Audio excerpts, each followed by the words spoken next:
Hello everyone, welcome back. In this video we are going to see gastric glands. मैंने already notes prepare कर लिए हैं तो आपको कोई भी कन्फ्यूजन नहीं होगी। ये सारा जो टॉपिक है ये हम लोग कवर कर चुके हैं पहले ही पार्ट 1 और पार्ट 2 के अंदर, जहाँ पे मैंने बहुत अच्छे से एक्सप्लेन किया था कि स्टमक के पार्ट्स कौन कौन से होता है। So there were 4 reasons in stomach: fundus, cardiac, body and pylorus. ठीक है, 2 स्फिंक्टर्स थे, एक आपका था गैस्ट्रो इसोफेजियल स्फिंक्टर, ठीक है, और एक आपका था पाइलोरिक स्फिंक्टर। ठीक है, पाइलोरस सबसे आखिर वाला एंड था, सबसे ऊपर आपका आता है यहाँ पे कार्डिया आता है, जो कि हार्ट के बहुत करीब होता है, इसीलिए हम लोग कार्डियक नाम दे दिया इस रीजन को। इतनी बात क्लियर थी आपको। हमने फंक्शंस पढ़े थे गैस्ट्रिक जूस के। अच्छा, उसके बाद हमने कहा था कि भाई देखो, आपका जो कार्डियक रीजन होता है उसके अंदर स्पेशल ग्लैंड्स होते हैं, जो कि होता है आपके म्यूकस ग्लैंड्स। ठीक है, ये जो आप फर्स्ट ये जो नंबरिंग दी हुई है, ये 1 2 3 4, मैं आपको बता देती हूँ। 1 जो है आपका वो कार्डियक रीजन है, 2 आपका फंडस रीजन है, ये जो 3rd है ये आपका बॉडी है, 4th है पाइलोरस। ये चारों रीजन्स हो गए। ठीक है, तो अब कहना है वो ये चाहता है कि आपका जो कार्डियक रीजन है यहाँ पर होते हैं म्यूकस ग्लैंड्स। ठीक है, लेकिन जो आपके मेन गैस्ट्रिक ग्लैंड्स होते हैं जहाँ से एंजाइम रिलीज होगा वो आपका फंडस और बॉडी के अंदर मिलेगा। तो बॉडी और फंडस के अंदर कौन से होते हैं? गैस्ट्रिक ग्लैंड्स होते हैं। Main gastric glands are found in fundus and body. तो जो गैस्ट्रिक ग्लैंड्स होते हैं वो बेसिकली उनकी जो लेयर्स होती हैं, बेसिक फीचर्स ऑफ गट वाली वीडियो के अंदर मैंने आपको बताया था, 4 इस तरीके से हमारी गट की लेयर्स होती हैं। ल्यूमन होता है सबसे अंदर जहाँ पे खाना प्रेजेंट होगा, उसके बाद 4 लेयर्स होती हैं: म्यूकोसा, सब mucosa, muscularis and serosa. Okay, मैं ये बातें बहुत जल्दी बता रही हूँ बिकॉज ये सारी चीज़ें हम लोग कवर कर चुके हैं ऑलरेडी। अगर आप लोग पहली बार ये वीडियो देख रहे हो तो डेफिनेटली 4 लेयर्स होती हैं, दोबारा से सुन लो। पूरे एलिमेंट्री कैनाल की 4 लेयर्स होती हैं। ठीक है, ये जैसे फॉर एग्जांपल ईसोफेगस है, तो ईसोफेगस को जब मैं इस तरीके से कट करूँगी और इसका ट्रांसफर सेक्शन देखूँगी तो इसकी मुझे 4 ऊपर से देखूँगी तो मुझे 4 इसकी लेयर्स नज़र आएंगी। ठीक है, उनके नाम मैंने आपको ऑलरेडी बता दिए। तो उनमें से जो एक लेयर होगी सब म्यूकोसा के अंदर आपकी गैस्ट्रिक ग्लैंड्स प्रेजेंट होता है। इस तरीके से गैस्ट्रिक पिट्स होती हैं, उन गैस्ट्रिक पिट्स के अंदर गैस्ट्रिक ग्लैंड्स होते हैं। अब डिस्कस करते हैं हम लोग गैस्ट्रिक ग्लैंड्स को। तो गैस्ट्रिक ग्लैंड्स के अंदर हमारे पास 3 तरह के सेल्स पाए जाते हैं, 3 डिफरेंट टाइप्स ऑफ सेल्स। पहले आपके हैं जाइमोजन सेल्स। अभी आपको नाम याद करने पड़ेंगे, एक एक सेल के 3 या 2 नाम है। तो यू शुड रिमेंबर, आपको कुछ भी पूछ सकता है। आपको ये भी पूछ सकते हैं कि पेप्टिक सेल्स क्या रिलीज कर सकता है, आपको ये भी पूछ सकते हैं कि चीफ सेल्स क्या रिलीज करेंगे, या फिर आपको ये क्वेश्चन भी आ सकता है कि जाइमोजन सेल्स क्या रिलीज करेंगे। तो ये तीनों नाम आपको पता होने चाहिए। ठीक है, सबसे अगर नहीं हो रही तीनों नाम तो एटलीस्ट आप जाइमोजन याद करो। पेप्टिक तो ऐसे याद हो जाएगा क्योंकि पेप्सिन रिलीज हो रहा है, तो पी से पेप्टिक, पी से पेप्सिन, तो just make a link and you need to remember this. ठीक है, और कोई ऑप्शन नहीं है यहाँ पे, और बहुत आसान है, it's very easy. I think human physiology बहुत आसान है। It's like if you are interested genuinely तो आपको ह्यूमन फिजियोलॉजी बहुत आसान लगेगी।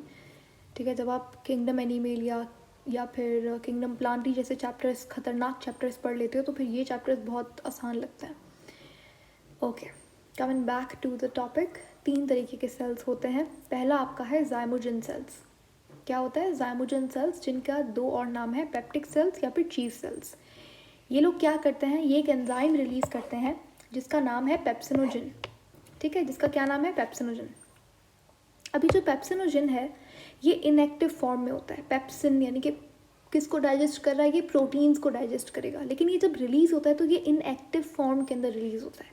ऐसा क्यों? ऐसा इसलिए, अगर ये एक्टिव फॉर्म के अंदर रिलीज होगा तो ये तो अपने खुद के जाइमोजन सेल्स को ख़त्म कर देगा, क्योंकि हर सेल का मेजर पार्ट, तो अपने बायोमोलिक्यूल्स के अंदर पढ़ा होगा कि मेजर पार्ट तो है ही proteins. 51% of the cell dry weight जो है वो प्रोटीन होता है। तो पेप्सिन अगर रिलीज़ होगा एक्टिव फॉर्म के अंदर पेप्सिनोजन, तो वो तो पूरा सेल ही, स्टमक का पूरा वॉल्स ही डिस्ट्रॉय कर देगा। तो इसीलिए हम लोग इसे इनएक्टिव फॉर्म में रिलीज़ करते हैं, लेकिन जब खाना आता है तो फिर इसे एक्टिव फॉर्म में कन्वर्ट कर दिया जाता है। इसे एक्टिव फॉर्म में कौन कन्वर्ट करता है? HCl कन्वर्ट करता है। ठीक है, तो ये इसकी एक्टिव फॉर्म हो गई। ये किस के ऊपर काम करता है? ये प्रोटीन्स के ऊपर काम करता है, और प्रोटीन्स को कन्वर्ट कर देगा पेप्टोन्स में। एंड आई होप आपने बायोमोलिक्यूल्स थोड़ा बहुत आपको याद है। तो पेप्टोन्स क्या होता है? देखो, जो प्रोटीन्स होता है ना, I hope I can remove this now, यहाँ पे बात करते हैं। देखो, जो प्रोटीन्स होते हैं, हमें पता है कि प्रोटीन्स का जो मोनोमर होता है वो होता है अमाइनो एसिड। ठीक है। ये पॉलीमर है, इसका मोनोमर है अमाइनो एसिड। लेकिन अमाइनो एसिड डायरेक्टली प्रोटीन नहीं बना देते। प्रोटीन बहुत ज़्यादा मॉडिफाइड अमाइनो एसिड की चेन होती है। प्रोटीन बहुत ज़्यादा पैकेज्ड, मॉडिफाइड, टैग्ड चेन होती है, तो और बहुत लॉन्ग चेन्स होती हैं। तो अमाइनो एसिड ना पहले छोटी छोटी चेन्स बनाता है। ये जो छोटी चेन्स हैं, यानी कि 2 अमाइनो एसिड की, 3 अमाइनो एसिड्स की, इसको बोलते हैं पेप्टाइड्स। क्या बोलेंगे? पेप्टाइड्स बोलेंगे। अमाइनो एसिड से मिलकर क्या बना? पेप्टाइड्स बना। पेप्टाइड्स यानी कि 10-15 अमाइनो एसिड्स तक पेप्टाइड्स बोला जाता है। उसके बाद हम एक और टर्म यूज़ करते हैं जिससे थोड़ी सी और लंबी चेन हो गई, इसको बोलेंगे पेप्टोन्स। ठीक है, थोड़ी सी और लंबी चेन। अब इसको मैं अगर और इसके साथ और अमाइनो एसिड जोड़ दूँ, बहुत ज़्यादा लॉन्ग चेन बना दूँ, तो वो फिर प्रोटीन होगा। ठीक है, तो ये बेसिक इन्फॉर्मेशन थी कि अमाइनो एसिड डायरेक्टली मिलकर प्रोटीन नहीं बना लेते। अमाइनो एसिड पहले peptones, then peptides, sorry, amino acid, peptides, peptones and then proteins. So if you break down proteins, तो वो डायरेक्टली कन्वर्ट नहीं होगा अमाइनो एसिड में। First the proteins will be broken down in peptones and then peptides, उसके बाद amino acids. I hope it's very clear. तो इसीलिए stomach के अंदर डायरेक्टली अमाइनो एसिड के अंदर नहीं टूट जाते प्रोटीन्स आपके, पेप्टोन के अंदर बस पेप्टोन तक होती है आपकी डाइजेशन। ये भी आपको याद रखना है कि अगर आपसे वो पूछ रहा है स्टमक के अंदर pepsinogen converts proteins into what? Amino acids, peptones, peptides और ऑल ऑफ दीज, तो पेप्टोन सही जवाब होगा। पहला सेल क्लियर हो गया आपका, ज़ाइमोजन सेल्स या फिर पेप्टिक सेल्स। क्या काम होता है? पेप्सिनोजन रिलीज करता है, किसके ऊपर काम करता है? प्रोटीन्स के ऊपर। डन। सेकेंड सेल पे आ जाओ। सेकेंड सेल है आपका ऑक्जेंटिक सेल या फिर पेराइटल सेल। ठीक है, ऑक्जेंटिक सेल या फिर पेराइटल सेल। ऑक्जेंटिक सेल का काम होता है HCl रिलीज करना। ठीक है, ऑक्जेंटिक सेल या फिर पेराइटल सेल का काम होता है HCl को रिलीज करना, hydrochloric acid, that's one of the most powerful acids in the world. और HCl के बहुत सारे काम होते हैं। HCl पहले तो डाइजेशन को फैसिलिटेट करता है। ठीक है, ये स्पेसिफिकली किसी कंपोनेंट को डाइजेस्ट नहीं करता, किसी बायोमोलिक्यूल को डाइजेस्ट नहीं करता, लेकिन डाइजेशन को फैसिलिटेट करता है। माइक्रोब्स की किलिंग करता है, बैक्टीरिया वगैरह को मारता है। और ये ऑफकोर्स सबसे इम्पॉर्टेंट काम इसका ये है कि ये पेप्सिनोजन को एक्टिवेट करता है। ठीक है, इसकी वजह से pH हो जाती है स्टमक की 1.5 to 2.5। ये आपको याद रखनी है, स्टमक की pH क्या होती है, तो 1.5 इसकी pH होती है। और मज़े की बात ये, जो पेप्सिनोजन है आपका, ये इसी pH के ऊपर काम करेगा। पेप्सिनोजन कभी भी बेसिक pH या न्यूट्रल pH पे काम नहीं कर सकता, एसिडिक pH के ऊपर काम करेगा। तो इसीलिए मैंने कहा कि HCl जो है वो डाइजेशन को फैसिलिटेट करता है, pH प्रोवाइड करता है, तभी एंजाइम उसी pH के ऊपर काम करता है। दूसरा सेल क्लियर हो गया। कब क्या बोला मैंने? ऑक्जेंटिक सेल्स और your parietal cells secrete HCl. HCl facilitates your digestion, kills bacteria or microbes. It activates pepsinogen. ठीक है, it maintains the pH of stomach, which is around 1.5 to 2.5. Okay, done. Now coming to the third cell, जो कि आपका mucus नेक sales या फिर इसे mucus sales भी बोल सकते हो आप। इसका बेसिक सा काम होता है, नाम से पता चल रहा है, म्यूकस सिक्रीट करता है। इतना खतरनाक एंजाइम और इतना खतरनाक एसिड जब आपके स्टमक के अंदर रिलीज होगा, तो ऑफकोर्स स्टमक की लाइनिंग भी तो ख़राब हो सकती है। तो इसलिए बहुत सारा म्यूकस की थिक लाइनिंग होना बहुत इंपॉर्टेंट है। तो म्यूकस ऑफकोर्स प्रोटेक्शन करता है, आपकी ल्यूब्रिकेशन प्रोवाइड करेगा स्टमक को। बहुत प्लेलिस्ट की बहुत इस जो सीरीज़ चल रही है डाइजेशन की, अभी इसकी बहुत इनिशियल वीडियोस के अंदर मैंने कहीं आपको बताया था एक फैक्ट के आपकी जो एलिमेंट्री कैनाल है उसकी जो लाइनिंग है वो होती किससे है?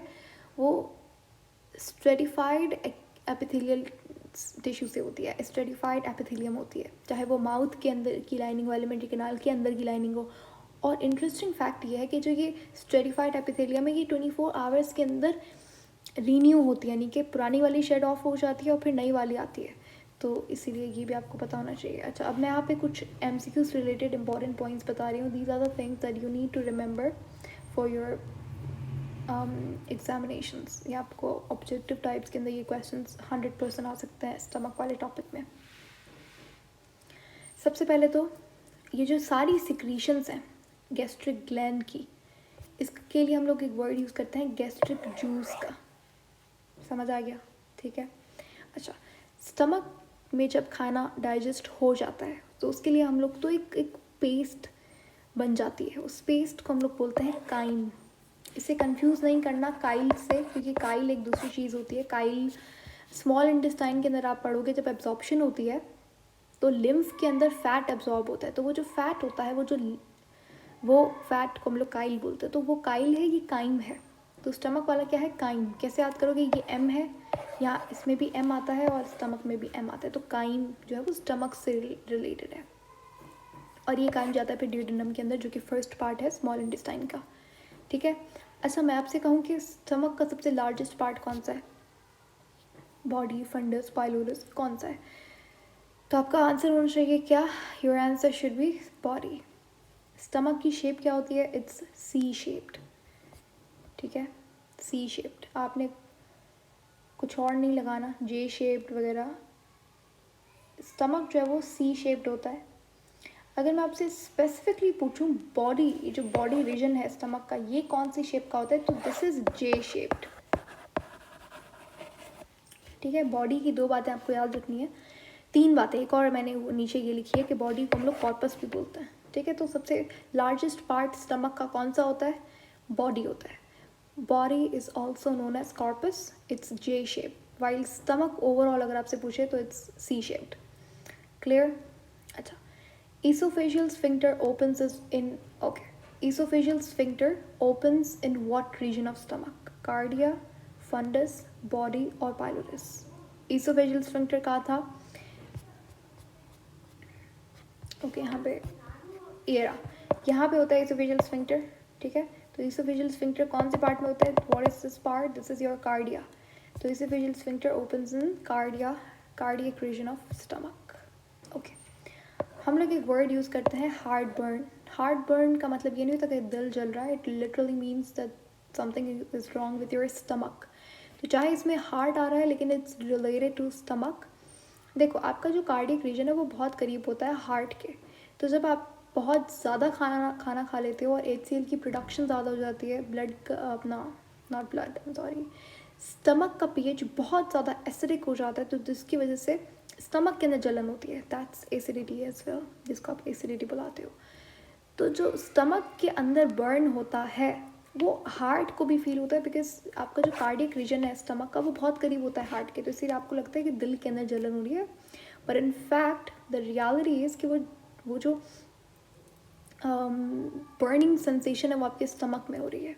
ओके, स्टमक के अंदर एक हार्मोन भी रिलीज़ होता है, कौन सा? गैस्ट्रिन। ये आपको याद करना पड़ेगा, गैस्ट्रिन नाम का हार्मोन रिलीज़ होता है। ये क्या करता है, जब आपने खाना बहुत ज़्यादा खा लिया तो हमें और ज़्यादा गैस्ट्रिक जूस चाहिए, तो ये गैस्ट्रिन रिलीज़ होगा और गैस्ट्रिक ग्लैंड्स को एक्टिवेट करेगा कि भाई और गैस्ट्रिक जूस निकालो, और पेप्सिनोजन चाहिए हमें।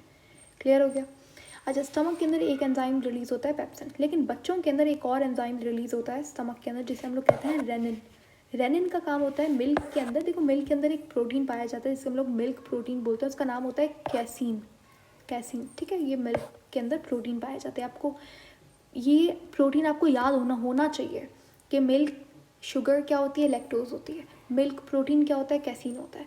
तो बच्चों के अंदर, इन्फेंट्स की बात हो रही है यहाँ पे, यानी कि बहुत छोटे बच्चे, कुछ 1 साल से छोटे, उनके अंदर रेनिन भी प्रोड्यूस होता है स्टमक के अंदर, हमारे अंदर नहीं होता। डेफिनेटली एडल्ट्स के अंदर जो मिल्क प्रोटीन है यानी कि जो कैसीन है वो डाइजेस्ट होता है पेनक्रियाटिक जूस से। Very important point, you need to remember this कि इन्फेंट्स के अंदर एक और एंजाइम रिलीज होता है जिसे रेनिन कहते हैं। स्टमक के अंदर पेनक्रियाटिक जूस ये काम करता है। अब क्या करता है रेनिन, क्या करता है, देखो मिल्क के अंदर जो प्रोटीन होता है वो सॉल्यूबल फॉर्म के अंदर होता है, इसका पूरा नाम होता है कैसिनोजन। कैसिनोजन असल नाम जो है वो कैसिनोजन है। अब रेनिन जब काम करेगा कैसिनोजन को तोड़ेगा, किसके अंदर, पेप्टोन्स के अंदर, प्रोटीन है ना, तो किसके अंदर तोड़ेगा, पेप्टोन्स में तोड़ेगा, अभी बताया था मैंने, जैसे पेप्सिनोजन करता है। तो ये क्या करता है कि सॉल्यूबल से पहले इनसॉल्यूबल फॉर्म में कन्वर्ट करता है, यानी कि रेनिन पहले इसे कन्वर्ट करेगा इनसॉल्यूबल फॉर्म में, जिसे हम लोग क्या कहते हैं, कैसीन बोलते हैं। ठीक है, उसके बाद ये कैसीन प्रोटीन को कन्वर्ट कर देगा पेप्टोन्स के अंदर। ठीक है, डाइजेशन हो गई प्रोटीन की। अच्छा, रेनिन का एक दूसरा नाम है कायमोसिन, ये इतना इंपॉर्टेंट नहीं है, if you need to know, it's just मैंने लिख दिया यहाँ पे। तो हाँ, कायमोसिन बोला जाता है, कायमोसिन। बॉडी का दूसरा नाम आपको याद होना चाहिए, ये ज़्यादा इंपॉर्टेंट है, कॉर्पस बोला जाता है इसे। सही है, कॉर्पस। रेनिन का दूसरा नाम होता है कायमोसिन। कैमोसन, ओके। अच्छा, तो अभी तक क्या क्या हमने कवर किया, स्टमक के अंदर किस किस चीज़ की डाइजेशन हुई, अभी तक कौन कौन सी चीज़ें डाइजेस्ट हो चुकी हैं। स्टमक के अंदर हुई प्रोटीन्स की डाइजेशन, और बच्चों के अंदर मिल्क की भी डाइजेशन हो चुकी है, लेकिन हम लोग बच्चों का भी नहीं डिस्कस करेंगे, हटाओ बच्चों, अभी बच्चों वाला सीन हटा दो। So far we have digested proteins into peptones. अभी भी अमाइनो एसिड के अंदर नहीं तोड़ा है, तो हमें तो अमाइनो एसिड चाहिए, राइट। तो अभी फर्दर डाइजेशन होगी प्रोटीन्स की इन स्मॉल इंटेस्टाइन। तो सो फार हमें प्रोटीन्स मिले हैं जो कि पेप्टोन्स में टूट गए हैं, और माउथ के अंदर 30% स्टार्च जो है वो माल्टोज के अंदर टूटा था। तो ये दो चीज़ें टूटी, अभी तक न्यूक्लिक एसिड और लिपिड को छेड़ा भी नहीं है हमने। So they have not been digested so far. That is it for today. आपका स्टमक एकदम क्लियर हो चुका है अब। अभी हमारा नेक्स्ट जो कंपोनेंट है वो हमारा स्मॉल इंटेस्टाइन है, एंड आई होप बहुत जल्दी वो भी क्लियर हो जाएगा। आई जस्ट होप कि आप सारी वीडियोस देखें, do not skip, because her video के अंदर मैंने कुछ ना कुछ नया एंड इंटरेस्टिंग चीज़ बताई हुई है। Thank you so much for watching, see you later in the next video, until then take care, bye bye.